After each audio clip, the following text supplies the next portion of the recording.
Pakusgan o palapdan pa ang serbisyo sa Davao Oriental Provincial Medical Center ug tungod niini gilaraw ni Gobernador Corazon Malanyaon nga himuon kining National Hospital aron mas mahatagan pa og suporta sa nasyonal nga panggamhanan. Ang Davao Provincial Hospital dunay bed capacity nga 100 apan sagad moabot sa 300 ang pasyente libre sa tanang residente sa nahisgutang probinsya. Atol sa pagsaulog sa ika-51 nga aniversaryo, dunay gianunsyo ang gobernadora nga I think after having gone through a lot for 51 years and you have seen what it is now, there really is a need for us to really preserve the gains that we have so far achieved. So, dili na nato pabayaan na mawala pa o ato pagyod, paayuhon pagyod, no? Kining atong hospital. Although at one time I intimated but of course this is going to be subject to a lot of consultations and hearings when I talked to Dr. Bersaldo about the possibility of really having this converted into a national hospital so that we can get all the support that the national government.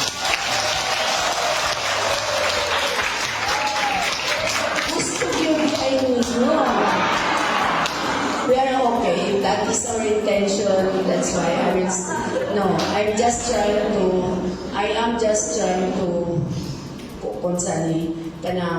it's just an idea, no? After knowing that really the provincial government by itself cannot really fully support the needs of the hospital to meet also the needs of the population of our province. nalipay ang mga empleyado sa dihang gianunsyo ni Gobernadora Malanyaon ang plano nini human nakita nga mas midako ang kinahanglan nga suporta aron mahatag ang tanang gikinahanglan sa Davao Oriental Provincial Medical Center. Sa kasamtangan, todo ang suporta sa provincial government sa mga panginahanglanon sa hospital, bisan pa man nga nagilaid ang ekonomiya sa nasod. Tungod kay matod ni Gobernadora Malanyaon, kinahanglang matubag ang panginahanglanon sa panglawas sa katawhan kay ang gobyerno lang ang ilang kadaganan. Matod ni Malanyaon, dako ang iyang pagtuo nga ang planong maghimo og National Hospital suportahan ni Presidente Ferdinand Marcos Jr. Sana, no? Kasi I know that the trust of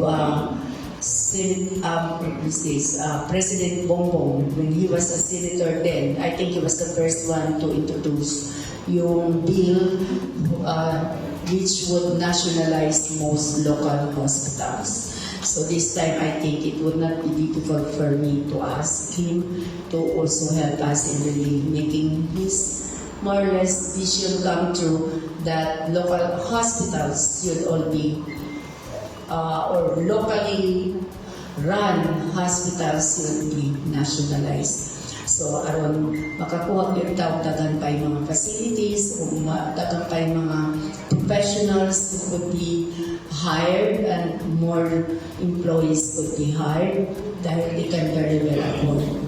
And I think, as I said, with that reaction from you, so I'm more confident now that I can have this dream of really converting this into a state-owned or national government-run hospital council. So, manghinaot ko na kita tanan, magkaiusap.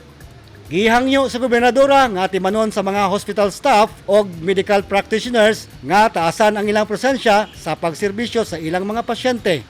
Ang hospital is really one very essential component sa atong gobyerno.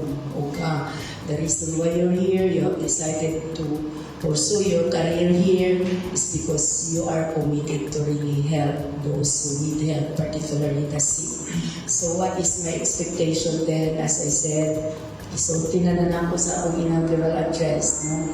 Number one talaga ang atong relasyon sa atong mga pasyente.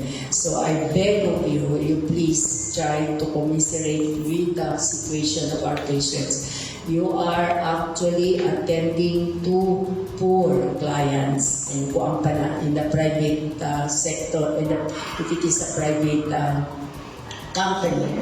So your clients are poor, so be patient. Your clients are not too well educated, not well schooled. So you really have to observe yung talagang extreme patience. Kay kadaghanan sa ila, wala kasabot. And the last recourse that they usually do when they get sick is going to hospital. And dili tanan maka-afford sa private hospitals. Kaya kung maka-afford pa sila, wala sila dinhi. Di ba? So, mauna ay atong bation because sa atong, para bang, ang ako dinhi, ang atong tanawan, we are supposed to be very religious people. We all believe in God. We love God. So, if you love God, then love the people that God wants you to serve. Matod ni Malanyaon nga ang nanerbisyo sa publiko kinahanglan nga andam motubag sa panginahanglan sa katawhan kay mauman kini ang ilang gipanumpaan sa dihang misulod sila sa panerbisyo. Regional Yaman Newsline Philippines, stay safe.